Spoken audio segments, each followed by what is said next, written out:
have our Suke, resident political pundit with us, Ronald Llamas. Welcome back. Good evening, Ses, Sean, Pauline. Ses, kamusta si Attorney Bondok? Ewan, kamustahin mo para sa akin? Anyway, what is your assessment of this eventful week?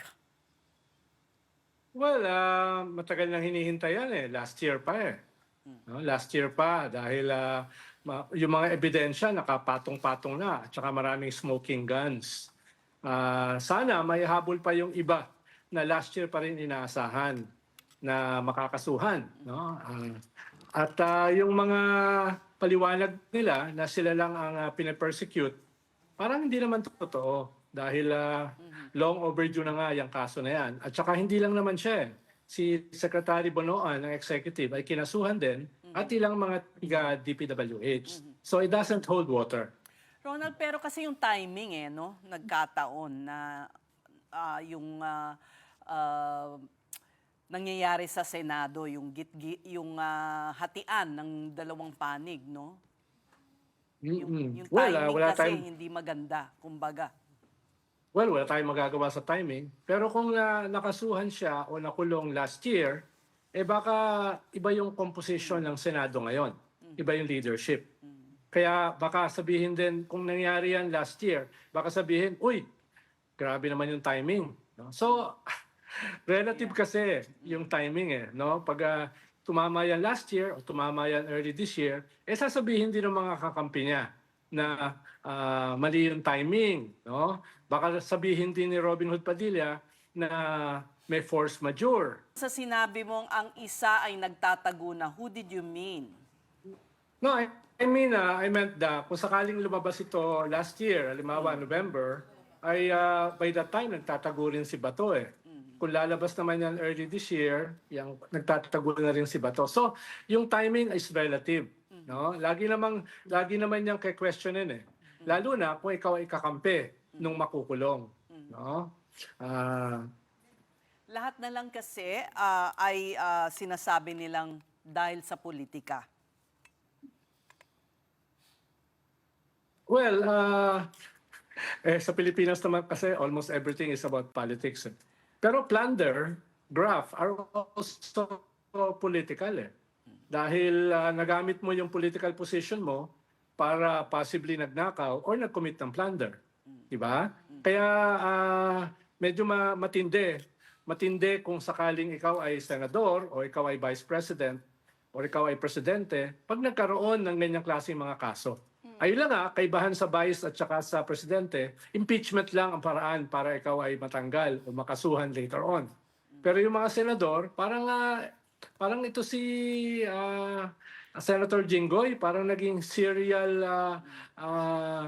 hindi ko naman sasabihin na serial plunderer, pero parang serial yun na yung kaso niya sa plunder. Pangatlong beses na, hindi ba? Yun nga eh. And people are saying, Twist the Ronald, charm daw, di ba? Twist the charm. Oh. yun nga, do you think the third time is the charm? Well, possibly dahil dito kasi very clear yung smoking gun eh. Yung nagtestigo galing sa DPWH. No, very specific. Yung last time kasi listahan yun ni Luy eh. 'Di ba? Merong ledger si Luy at nakalagay doon yung listahan ng mga binigyan nila ng kickback. No? Ito ay mismong government official eh. And to your point, Ronald, no, na hindi lang naman sila yung kinakasuhan kasi nga accountability talaga yung ultimate goal, I guess, nung sambayanan. That's what we deserve, right? Nag-drop na rin ng hint si Ombudsman Remulla na posibleng susunod na rin no, si Cheese Escudero, former SP, at former Speaker Martin Romualdez. Do you think soon na talaga to? May alam ka ba? Yes, dahil nauna silang binigyan ng precautionary hold departure order, di ba? At si Speaker Martin Romualdez ay nag-issue na ng yung AMLAC ng freeze sa kanyang mga accounts, no? So yung malamang itong mga kasong ito ay bibilis na dahil kung maalala nyo, nagpromisa dati si Ombudsman Boying Remulla before Christmas. And then nagpromisa siya ng March. At yung huli niyang promisa ay May. No? So yung promisa na yan ay hindi lang naman nakaspecify kay Senator Jinggoy, nakaspecify yan sa mas marami. At ngayon nga, the first cabinet secretary ay nakasuhan na rin ng graft and possibly plunder next week. No? So hindi mahirap pong sabihin na tinatarget ka lang, no? Dahil matagal na yung promisa na yan eh. At possibly mismo si Speaker Martin Romualdez, mismo si Senate President Chis Escudero ay makasuhan din. Pero malamang ang sumunod si Joel Villanueva dahil tapos na yung preliminary investigation sa kaso niya. Kaya most probably siya na yung susunod kay Jinggoy. And as far as Senator Jinggoy Estrada is concerned, his plunder charge involves over $500 million pesos, Ronald, ano? Nasa 500 plus million yan. Ito na ba yung big fish na inaantay natin? Yes, dahil last year pa inihintay na sana ay may makasuhan na senador or congressman or cabinet secretary dahil ang tagal nang lumabas ng kanilang mga pangalan dito sa Blue Ribbon Committee investigation na walang gustong pumirma ng mga senador dahil nga involved ay mga kapwa nila senador. No? Buti na lang ay na-submit din yan ni Senator Ping Lacson sa ombudsman. Kaya nakatulong yan dito sa mga kasong ito kahit hindi siya naging official Blue Ribbon report. Pero No? Ronald, itong mayorya ay may binuong subcommittee ng Blue Ribbon na pamumunuan ni Senator Marcoleta na itutuloy ang flood control scam investigation. And what do you make of this? Well, in your face In your face, halimbawa, si Senator Bato ay head nung Committee on Public Order. Biro mo, yung isang fugitive na hinahanti ng ICC for crimes against humanity ay ginawa mong head ng Committee on Public Order, no? Tapos yung ginawa mong vice chair ng Blue Ribbon ay si Jinggoy at saka si Marcoleta. At ngayon, si Marcoleta ang head ng task force o ng subcommittee para investigahan ang flood control. Kasama siya sa binanggit ni Senator Ping Lacson na may mga allocables na involve yung flood control, no? Na hindi pa nga nasisimulang investigahan. Kaya medyo in your face yung mga committee chairmanship. Pero kung sakaling makulong si Jinggoy next week at may isa o dalawa na bumaliktad mula sa majority or makulong si Joel Villanueva, then the minority will have the majority. At pwede na nilang baguhin yung mga chairmanship sa mga committees. So baka hindi naman tumagal si Marcoleta as head niyang subcommittee na yan, no? Pero to change the Senate President, kailangan mo ng 13 votes. Pero to change the chairmanship of the committees, hindi naman 13 votes ang kailangan mo. Simple majority lang. At may malaking possibility next week para dyan. Yun nga, Ronald, may alam ka ba sa Senate math? Nakakalito. Oo, Nakakalito kasi for the first time in history natin makikita na malalagas ang Senado sa dami ng mga kinasuhan sa korupsyon. Paano ba, Matt? Correct. Dahil meron kang 5 na may plunder cases sa ombudsman, no? Tapos meron kang 2 na may possibly magkaroon ng international warrant sa ICC for crimes against humanity. Tapos posible na magkaroon ka lang 2 o 3 senador na makasuhan ng obstruction of justice. Tapos may possible pa na 1 o 2 na senador na pwede makasuhan ng insider trading at market manipulation. At lahat sila ay nasa majority. Diba? So next week, posible na yung minority na 11, no, ay maging majority sa Senate, no, which means pwede nilang palitan yung chairmanship. Pero hindi nila matatanggal yung Senate President.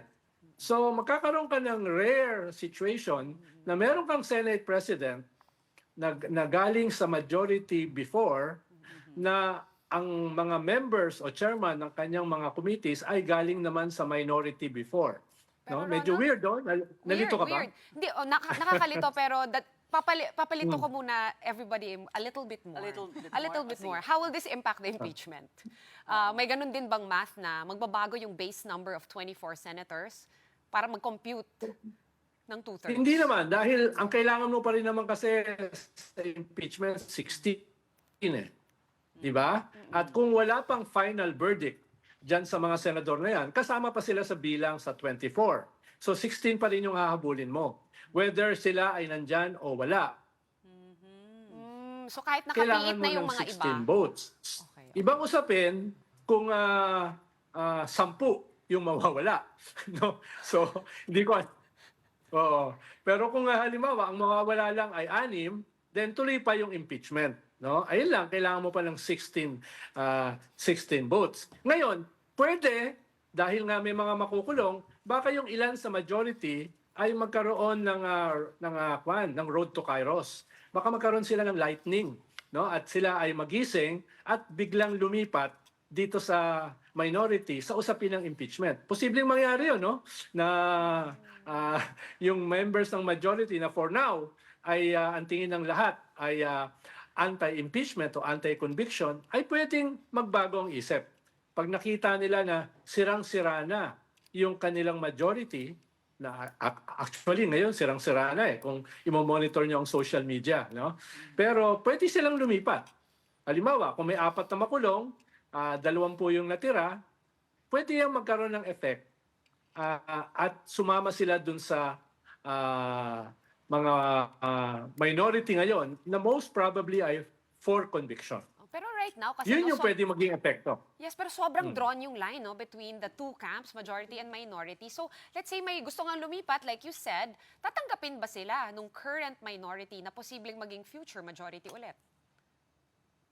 Well, 2 Mondays ago, ay yung mga tumatawid na muntik na magkaroon ng pagbabago sa Senate presidency, ay mukhang hindi tinanggap ng minority. Paano meron din silang mga minimums no? Kung tatawid kayo ay huwag kayong mag-set ng condition.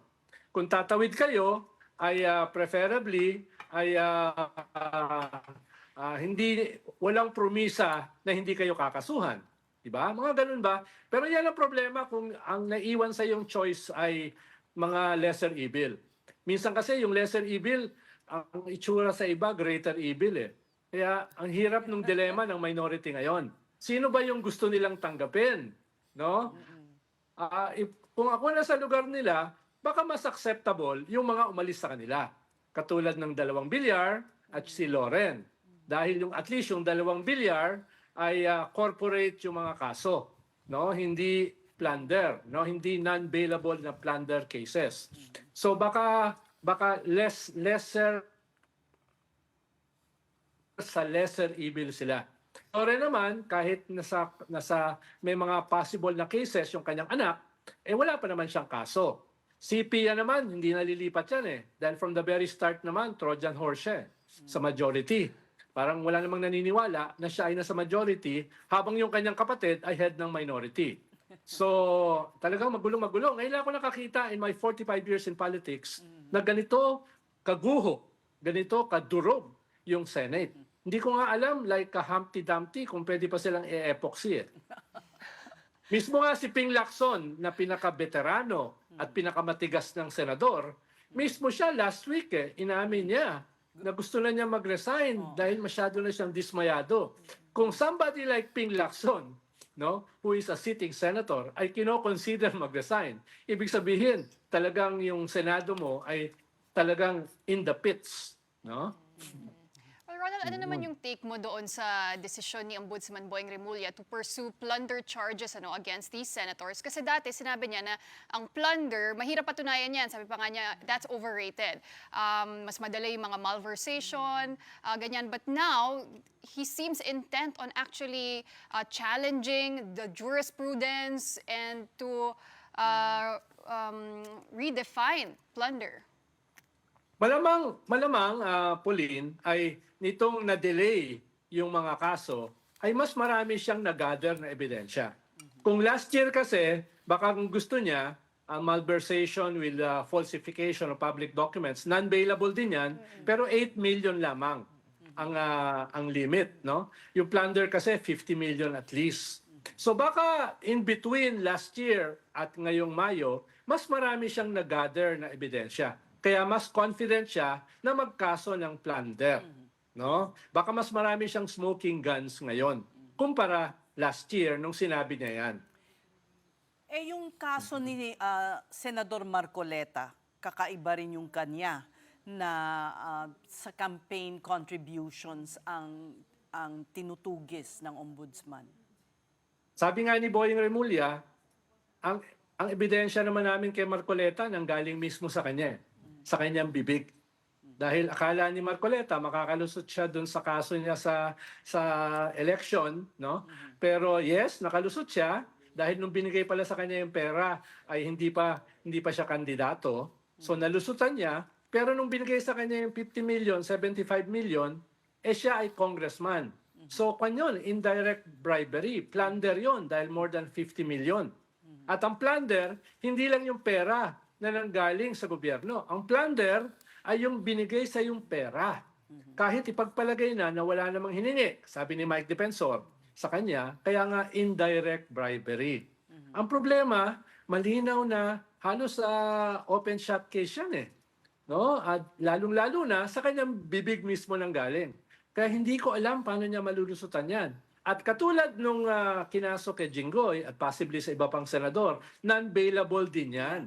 At No? may HDO na rin siya, so malapit na rin ma-issue Yes. ang arrest warrant sa kanyang kaso. Yeah. Yes. At kasama sa kakasuhan, yung nagbigay sa kanya ng pera. Your Honor, No? Ng plunder. top 3 things na inaabangan mo next week para lang kapaghanda rin ang buong sambayanan at lahat ng nanonood. O yung positibo naman, meron ba? Depende Well, kung nasang panig ka. Sabagay. Well, ang positibo ay entertainment. Ay, nako. No? Yun ang positibo, no? At the Kaya expense masarap- of the public, actually. Yung tuwan-tuwa tayo, na-entertain tayo, but it's really deep inside. It's really, it hurts to laugh. Kumbaga, I can put it that way. Yes and no, Ses. Dahil kung hindi sila makakasuhan, then it really hurts the public. Pero kung makakasuhan sila, then kahit papano, naigpawan yung pain ng public dahil nakikita nila, ay, hindi lang pala yung mga mahihirap na naglalaro ng Cara Cruz o nagnakaw ng mangga sa sarili niyang lupa dati ang nakakasuhan. Ito rin palang mga 473 million na kumuha sa pera ng bayan o kumuha sa mga ibang mga sources ng funds, pwede rin palang makasuhan. So, yes, it is painful para sa bansa, but no, dahil nakikita na pwede pala silang kasuhan. Hindi pala sila untouchable. Kaya may kaunting silver lining na nakikita naman. Pero next Monday, ang bakbakan dyan, yung online. Dahil Tama. para ma-maintain yung mga committee chairmanship na nabuo dito sa majority ni Alan Peter, ay kinakailangan nila yung online voting. No? At to preserve the leadership of Alan Peter, kailangan nila yung online voting. Pero posible rin na Monday, hindi lang online voting ang mangyari. Pwede rin merong dalawa na lumipat sa mayorya, which means hindi lang online voting ang bakbakan. Yung Senate presidency ay pwede nang mapalitan. No? At next week, posible merong 1 or 2 senators din na makasuhan together with other executive officers and possibly mga kongresista. Dahil ang alam ko, may mga 10 kongresista ang nakapila na na makakasuhan. No? Hindi ko lang alam yung status nung kanilang investigasyon. Okay, sabihin na nating 5 months late, but at least mangyayari. Thank Yes, you yes. for talking to us. That was our resident political pundit, Ronald Llamas. Maraming salamat. Enjoy your weekend.